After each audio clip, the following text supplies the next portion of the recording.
A formal discussion of the working lunch, and we're going to kick it off with a few thoughts that Aldo had in reactions to the earlier presentations, and we'll open it up for hopefully reactions to his thoughts or anything else. I didn't volunteer for this. Someone suggested I should talk. It wasn't me. All right. I'll let you give a guess. So, now once I had the talk of Certain is a Nobel Prize winning of economics. For which university? Which university? Yeah. Bonn. Bonn, right. So he gave a talk, and he had a bunch of hats, little physical hats that he put on and off. I say, now I'm a Bayesian, now I'm a Bayesian. So I sort of do that, and I will put only one hat, which is game theory, decision theory hat. So I could say someone that has listened to the presentation today and this discussion might think, as a game theorist, or as a mechanical design, would say maybe we should go all the way and take testing seriously as a mechanism. Let's try to explain this. So let's start from basic fact. The situation we are having here is we have subjects that have skills that are unknown to us, but are private information of the patient that we are integrating. He has at least some noisy signal on what his skills are. IQ or conscientiousness. He has some. There is a huge problem here, which is the self-deception, which I keep banging on. Actually, say again, self-deception? Self-deception. Yes, I think I agree. It's a very serious problem. Yes. Particularly if you study overconfidence, you really find it. Yes. It's fascinating. You understand that people are lying, but you don't understand, you never understand who are they lying to. Whether they're lying to you or whether they're lying to themselves. It's one of the most fascinating topics. But maybe this is a proof that there is something serious here. That maybe having a full view of testing as a mechanism design problem is a productive way. So what I'm going to say is very trivial from the point of view of game theory. I'm just saying that the only objection might come from people who say, yes, we know all this, but you don't really need this for testing because it's overdue. And my put in the hat of game theorist is simply due to the fact that maybe there is something that might be useful. So let me go back. So they are subjects, they have a skill, they know something, at least they know more than we do. And we want to extract it from them, and they have a private interest in whether they want to reveal it or not. So they are going to provide us with a signal about the skill in the answering the test, and so the answer to the test is going to be a choice in a game. And there are going to be consequences that come from the game that are clear to the subject once we describe to the subject what the environment is. That's the signal. They're going to provide us a signal. This signal will have a cost because lying about being conscientious or not is clearly easy. Lying about IQ is very, very difficult. You can't lie to be smarter than you are. So there are some costs.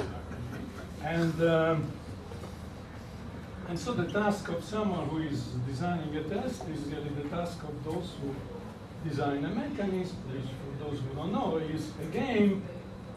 The rules of the game, the rules of this game as decided by the mechanism design. So we have to communicate to the subject the rules of the game that he is going to face.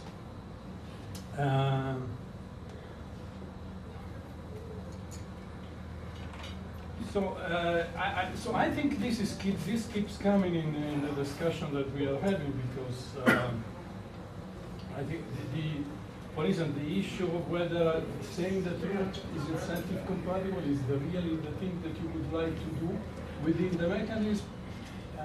It's a constraint that we should have in our mind when we design the test.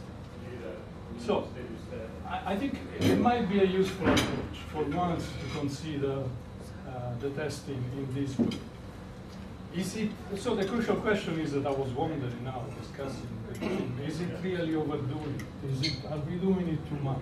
Do we really think there is going to be a substantial change in the answers we get? This is part of the discussion that we might come to have. In my experience, I think I begin to see that there are situations in which this happens. For instance, I will try to present to you all a situation in which one of the big five, which is a very special trait, as I mentioned earlier, which is agreeableness, which is the one of the big five on which line is most likely to occur, and self-line is most likely to occur.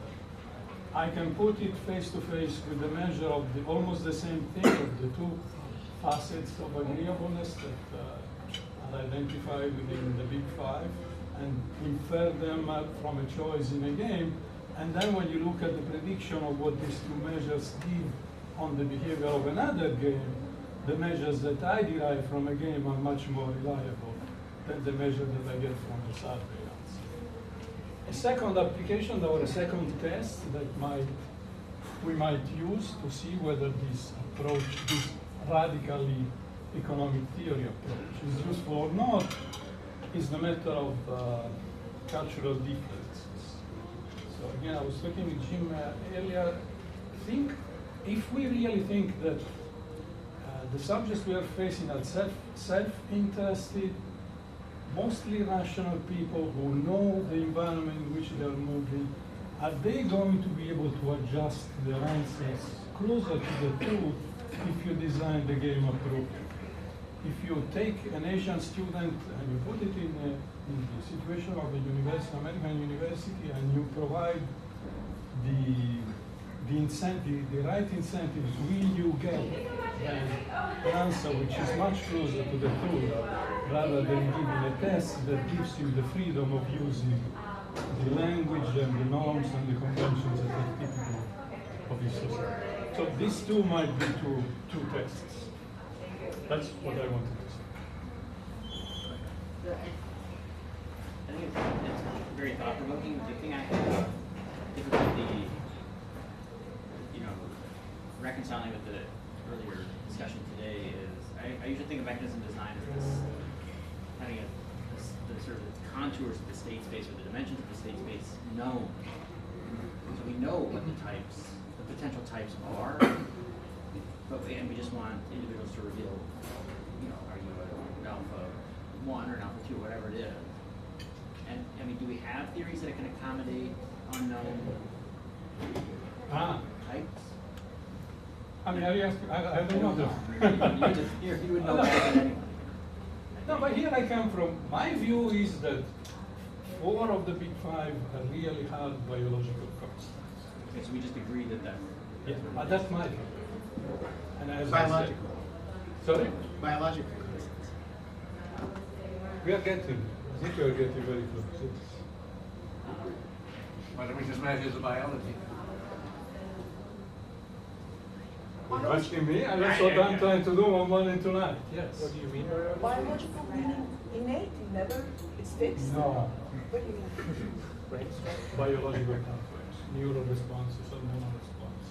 But that could be environmental. Sure. No, wait. When I say biological, What do you mean by that? yeah, it's clear. I mean, cultural influence can then become hardwired. But in I'm that not saying, but- I mean, when I say biological, I'm not saying that for But in- not culture. But in that sense, it must be biological. Because it comes out. He was asking, I mean, afterwards, he was right. asking why don't we measure the biology? Don't ask questions. Don't look at me. I mean, Yeah, you put them in a situation and then no questions. I want to follow up on what Dan said. I'm kind of, the thing that struck me the most is the thing that really interested me the most in just trying to think through what a skill was, is that I didn't have a clue how to define it. And that, so if somebody knows what it is, I'd be kind of amazed, because I don't know what it is that I'm asking them to tell me what it is about. And so I just have, so it actually took a long, you think about, and then as it's related to a comment you made, which I think is very kind of interesting, which is, in the end, is it just the measure that we're discussing? And the measure is the skill?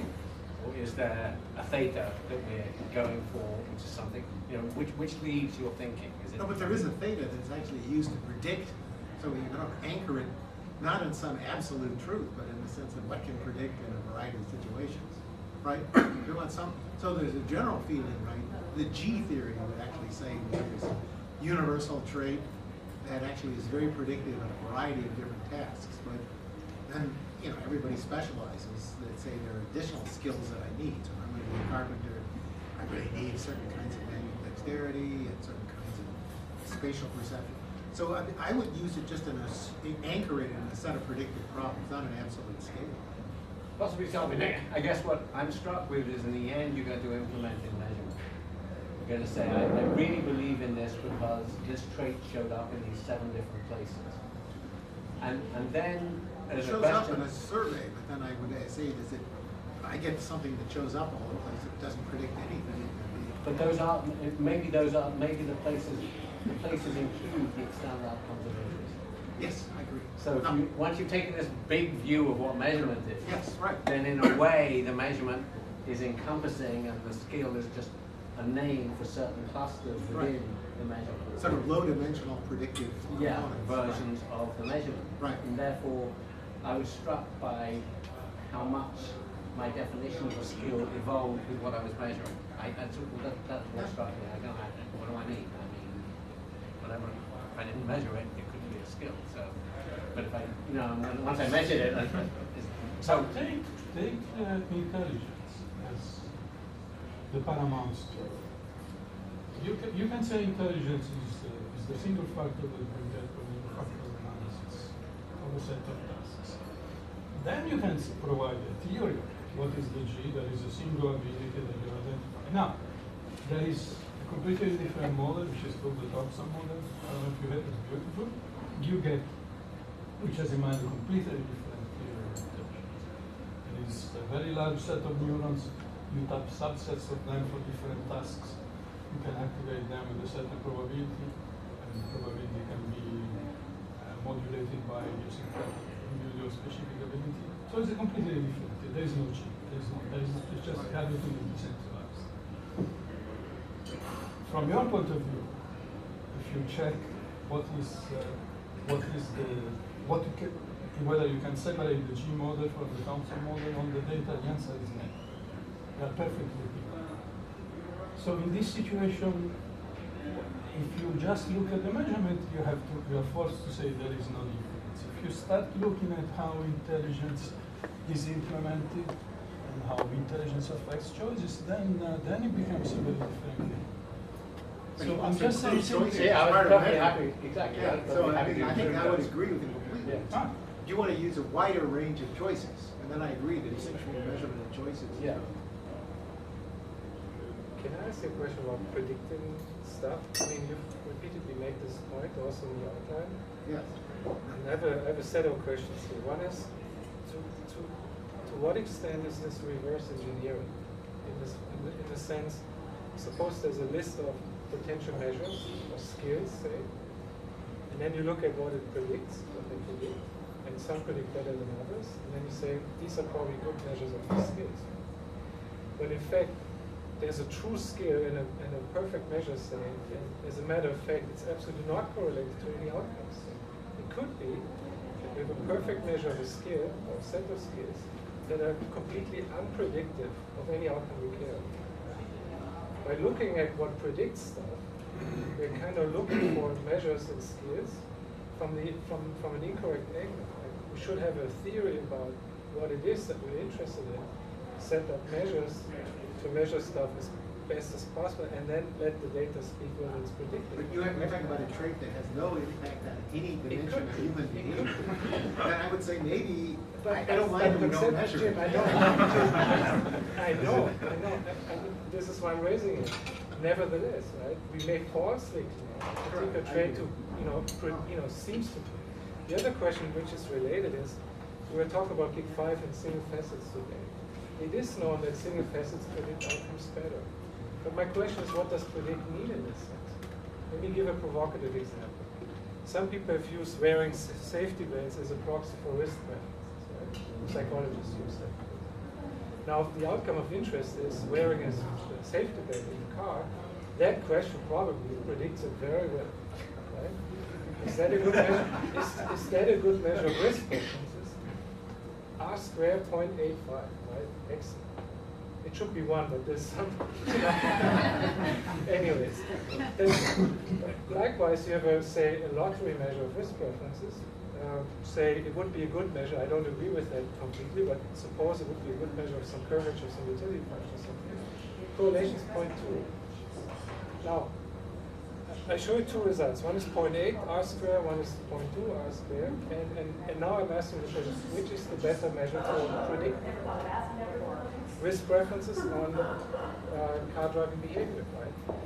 And to me, it's totally obvious. The lottery measure is better, despite the fact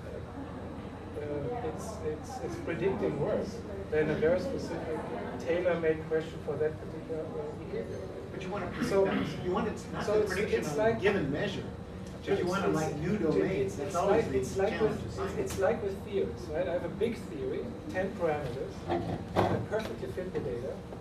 Is that a good theory? No. Of course, it predicts the data, right? But you know, it has many parameters. Right? We need a, and this is something I'm missing in this whole debate. We need a more formalized, more structured way to say what a good prediction is in terms of, you know, generalizability of the measures and items that we're using.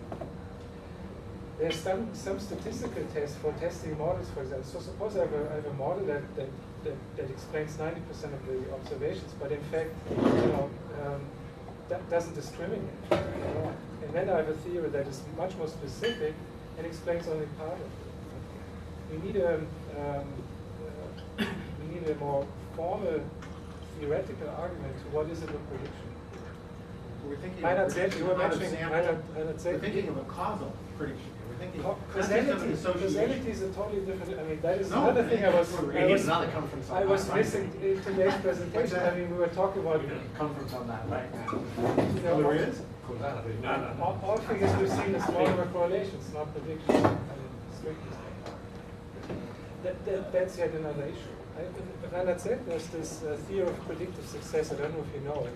Yes, formalized so modeling it puts in one formally how many things you can explain, exactly. not only how well you can exactly. explain. So it punishes The overfitting. prediction overfitting in some sense, right? And here's a formal what do you call it?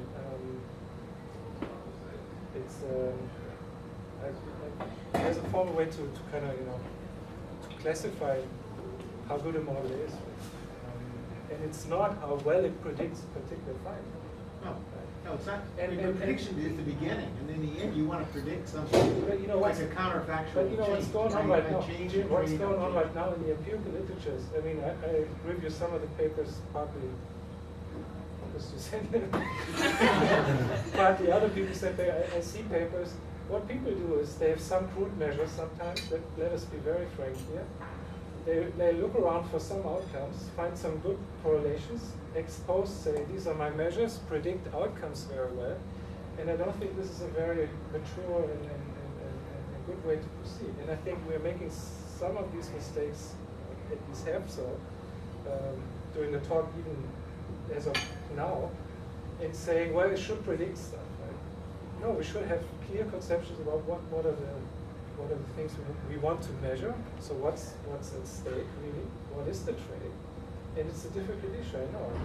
We don't know what openness we really think means. there's going to be some a priori notion that we can arrive at without doing some form of measurement and prediction. I mean, there's this. I'm not against predicting.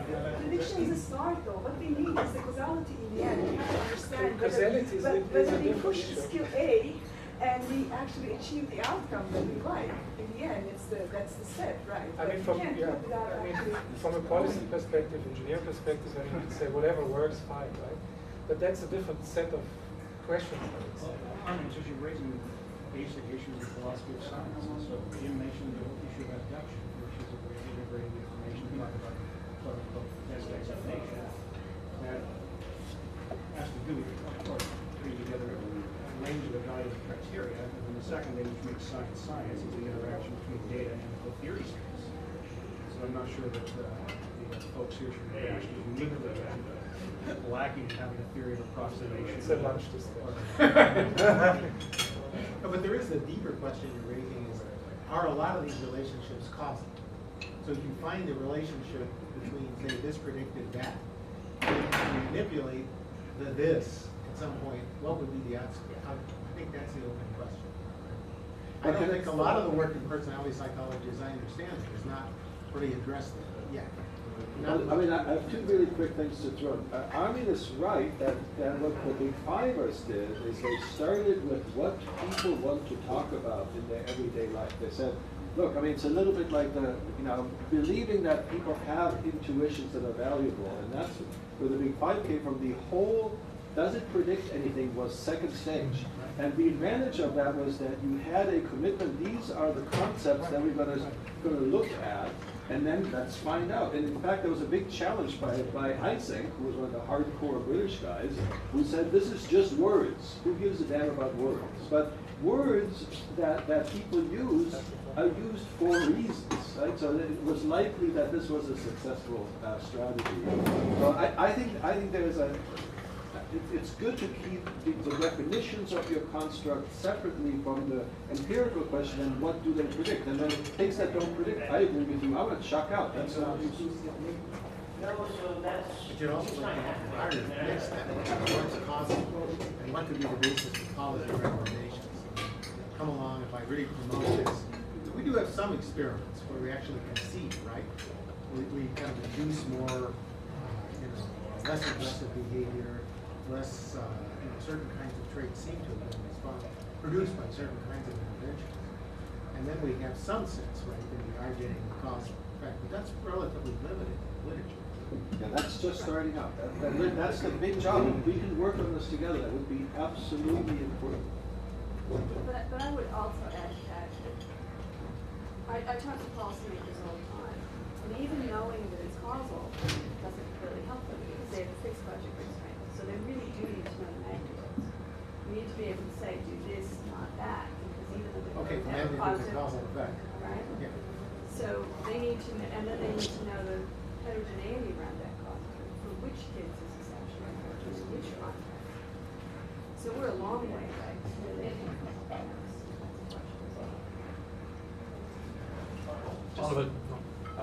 just to echo what Deborah was just saying, I think from a strict policy perspective, there's this question of why do we even bother measuring skills? Like we have outcomes that we want to boost from interventions.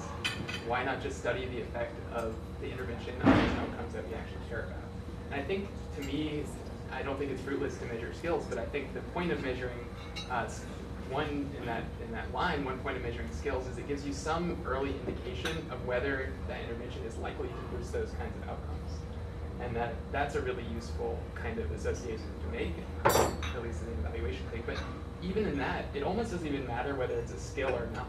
So if you see something that you see some indicator that predicts an outcome, and you see that this intervention changed that, and you have a study that kind of connects those, it's almost not, as long as that indicator always moves in such a way that the outcome also changes, then it almost doesn't matter whether it's a skill or something else.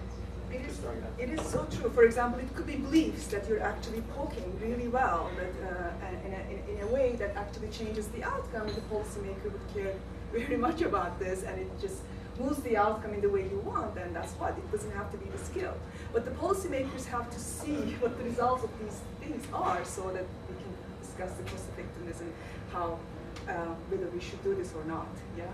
So, but there's very limited. But we have some studies that we actually poke certain skills that we think we do, and then the outcome looks promising. But you need follow-ups, you need long-term, you need all those other things to convince people. Tim, I'm scandalized at your lack of interest in economic theory. But the serious point is that it's fine to say that these people are interventional, just care about the response to a policy intervention. Give advice to policymakers, you need to say something about mechanisms for giving requirements. I'm on a 5-year crusade not to use the word causal. So I'm just going to say mechanisms because that's the external validity, as it's sometimes called, the ability to extrapolate lessons from lunch discussion. I don't think we can get away from just saying all we care about is the derivative. Well, just to quickly respond to that, I completely agree, but I guess the question is whether having a measure of skill actually tells us about the underlying mechanism or why that intervention is working. So I think, at least in the intervention literature, maybe there's other cases, I think policymakers really want to know how to construct the best intervention, and in that case, the mechanism linking the intervention to the outcome is really what they care about. And I think sometimes it's easy to think that because we call something grit, it's like the grit component of that intervention that's working. Oh, that And I've seen cases where, you know, an intervention that was designed to change grit doesn't have an effect. Some other intervention that doesn't even ever explicitly mention grit does change the grit scale. And so I think the other approach, rather than measuring something in between, would be to give, I mean, you could eliminate skills by having two different interventions that are similar except on one dimension, and then you could see just how they change outcomes differentially. So that would isolate the mechanism of the intervention itself. So, but it's still very theoretical, so you may hate it. There are occasions when we need to measure skills. Because like, the pilot's going to fly a plane, and we'd like there are occasions when, you know, skills really are skills. And that's kind of the archetype that, I guess, something. I want to say one other thing in terms of two questions about the Big Five. One of them, surely the ideal data set, if you can imagine it, is that you're continuously measuring this, all five, in light of the buffeting by life, and you are modeling what economists would call a stochastic process, which is going to be the stochastic Big Five, and it will turn out to have strange autocorrelation properties, and then it will turn out that it was your conscientiousness at age 8 and your something else at age 12 that mattered. I mean, there's a lot.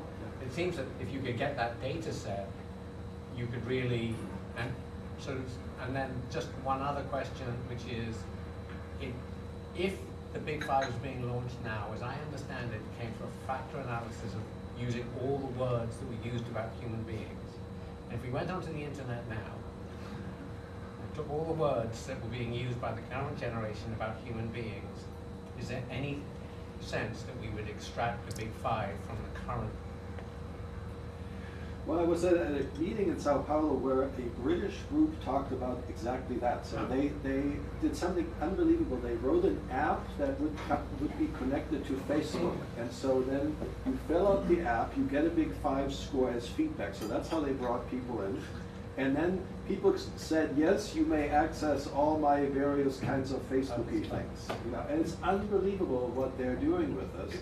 It's I think it can be it's a little overhyped, but I think that one of the things that they did was they looked at likes, the kinds of things you say you like. And clearly, the Big Five are expressed in these preferences. These are the kinds of things that we like, enjoy, and approve of. And they have some really wonderful mappings between the self-report. Clearly, I mean, the self-report is limited. I mean, I want to say this, right? It is not perfect. I'm not saying it's perfect, but it gives us one window in that is relatively easy to do, and that it maps kind of nicely on what the things were that people had in their likes. And it's, you know, they have like 1 million people, so those effects are pretty reliable. On the first thing is, you know, I'm a poor psychologist, right? It's very hard for me to get $100,000 to do anything, right? So the funding of the National Institute for Health for psychologists is not very generous. You know, it's much easier to get money if you're working on, quote, sort of obviously fundamental problems. Right? So, but if there is some money, then I would want to use other methods. I would want to get peer ratings, because it turns out if you ask all the people that know me well about my personality, you're going to get some other things that I'm not going to be aware of. You said self-deception. That's social desirability, responding, people lying. I don't think that that's really the problem. The real problem is people not knowing what they're really like and saying, I can do these things. I can walk on water. Well, sorry, you can't, but that people do believe that. So yes, I would love to do that, but I would like to have other things than these measly self-reports that have all these problems in matching. I mean, people brought this up. How do you match the self-reported items of 7-year-olds with the kinds of things that 12-year-olds can do? So we did a study with puppets, where the two puppets say something, and then you say, I'm more like this puppet or more like this one. So this puppet says, I do what my friends tell me, and then the other one says, I tell my friends what to do. So we knew where Jim would be on that one. Right? And it turns out that little 6-year-olds can do that. But you give that to 8-year-olds, and they say, this is the silliest, stupidest thing that is just below me. So, yes, that's what that we would love to do. So have they found anything else than the big five? I would be surprised, by the way, because Facebook is a very special environment. You see the social side, you don't see it.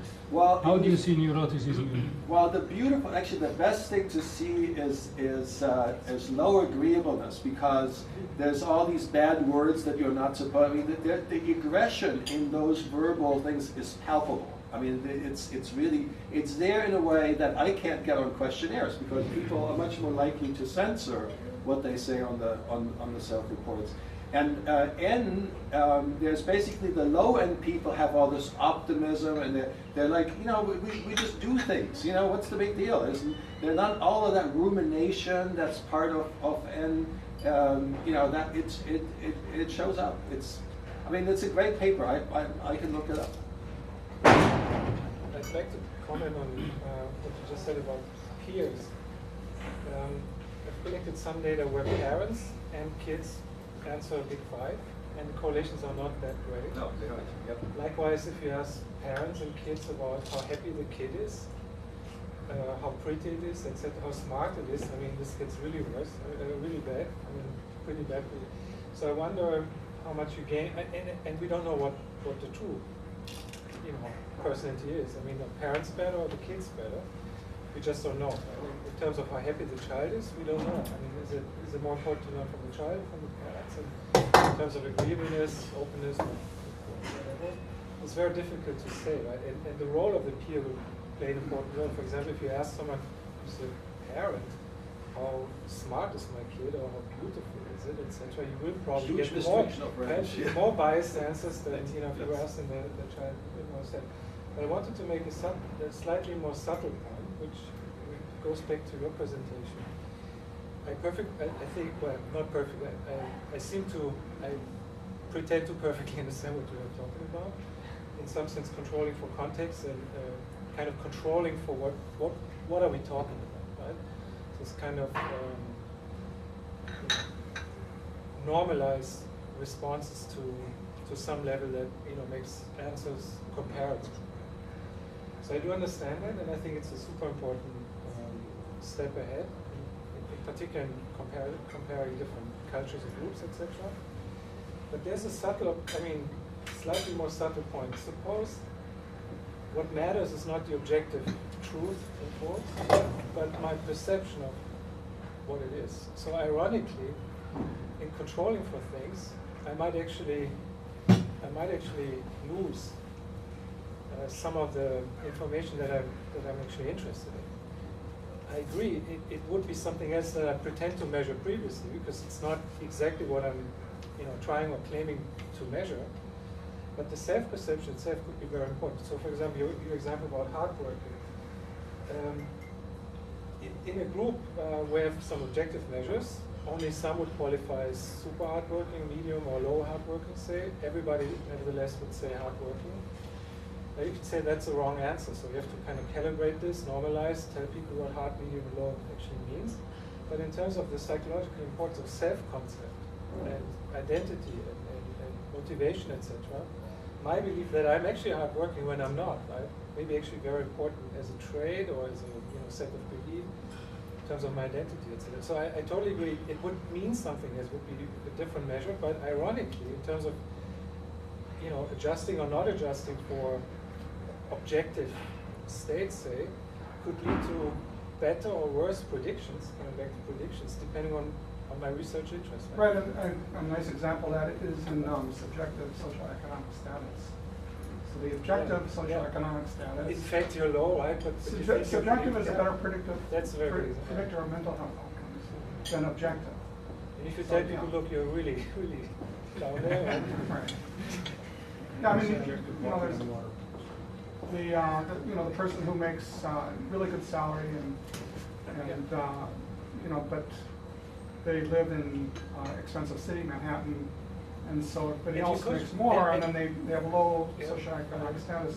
And I like that example very much. I don't like that example. You could push it even further. New Jersey is.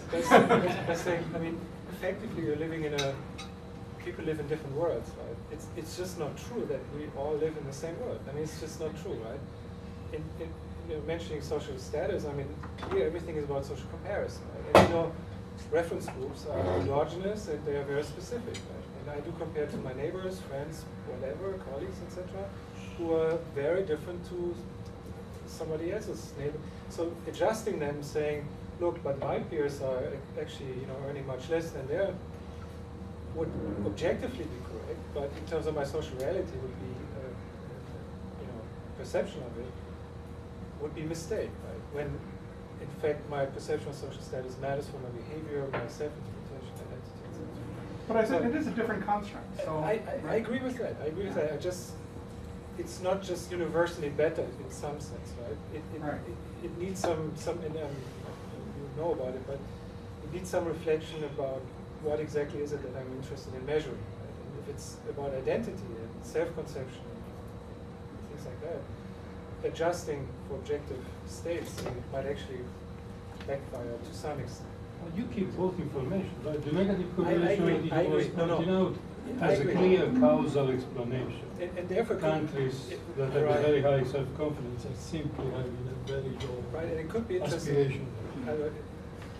I totally agree, and it would be the same thought, and it could be interesting to see which of the two notions is actually the better predictor, say, for different kinds of Or outcomes. maybe the difference could be predicted by the difference between what you think you should be working or how much you're working. I mean, and ask something that I was wondering about. So with this hard working example, okay, so let's say you think you should be really working 12 hours a day, but then you say, oh, I'm only working 10 and a half, I'm not working enough. So, I mean, maybe this kind of motivates you to work harder. So maybe this is like a good thing if you're correlated with, I don't know, future earnings or some earnings. But it could also be really correlated with like suicide rates or something, right? I mean, so I wonder how we also deal with kind of that thing that.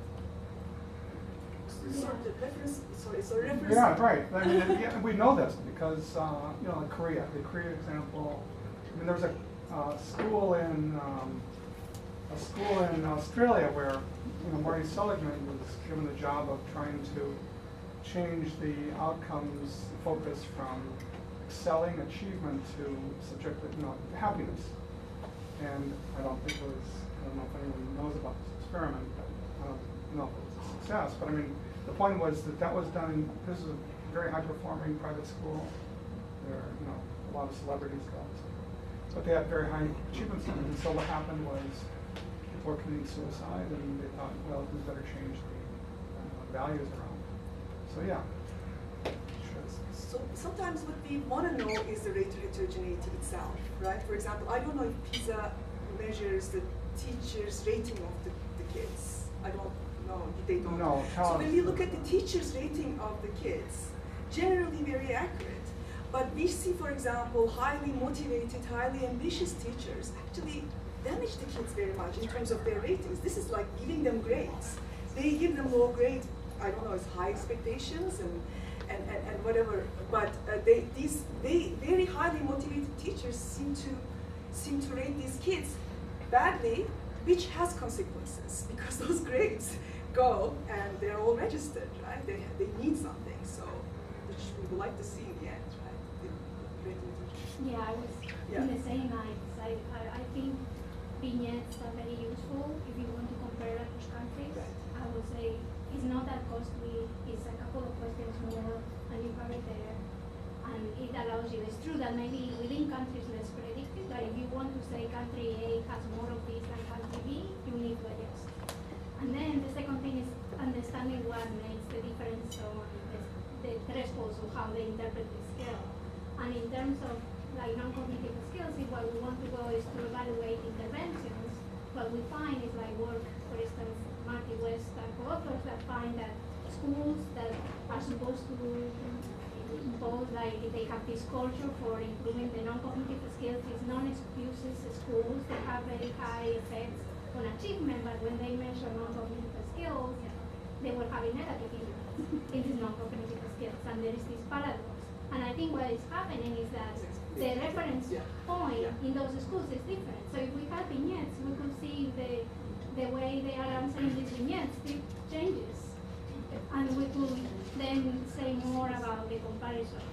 So I think, I don't know, I like the technique because it's not that costly, it's just a couple more questions. I mean, it takes a long time to come up with 2 questions, but then it gives a lot of information that I think is useful for cross-country comparisons or for evaluation. Something I was wondering about when you were saying when we want to compare country A to country B, so especially in the context of the OECD study.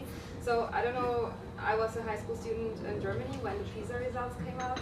So we did horribly on the PISA results.